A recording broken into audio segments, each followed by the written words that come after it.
கோவை எட்டிமடை அருகே தோட்டத்திற்குள் புகுந்து சிறுத்தை வளர்ப்பு நாயை கவ்வி சென்ற சிசிடிவி காட்சிகள் வெளியாகி அதிர்ச்சியை ஏற்படுத்தியுள்ளது.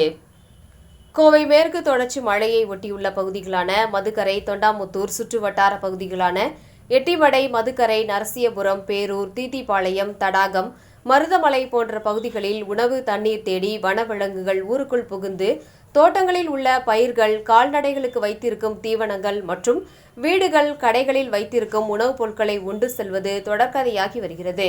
அதனை தடுக்க சுற்றுவட்டார கிராம மக்கள் தொடர்ந்து தமிழக அரசு மற்றும் வனத்துறையினரிடம் கோரிக்கை விடுத்தும் வருகின்றனர். கடந்த சில நாட்களுக்கு முன்பு மதுக்கரை சுற்றுவட்டார பகுதியில் சிறுத்தை, புலி, அங்கு வளர்க்கப்படும் கால்நடை மற்றும் கோழி போன்றவற்றை வேட்டையாடி சென்றது. அங்கு வனத்துறையினர் கண்காணிப்பு கேமரா வைத்து கண்காணித்தும் வந்தனர்.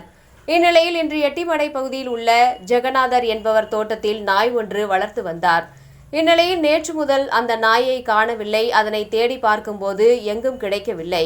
இந்நிலையில் கண்காணிப்பு கேமராவை பார்த்தபோது தோட்டத்திற்குள் புகுந்த சிறுத்தை அங்கு வளர்க்கப்படும் நாயை கவ்விக்கொண்டு சென்றது தெரிய வந்தது. அதிர்ச்சி அடைந்த அவர் இது குறித்து வனத்துறையினருக்கு தகவல் தெரிவித்தார்.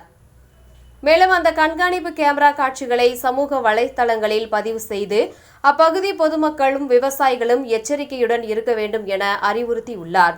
அந்த வீடியோ காட்சிகள் தற்போது சமூக வலைதளங்களில் வெளியாகி அதிர்ச்சியை ஏற்படுத்தியுள்ளது.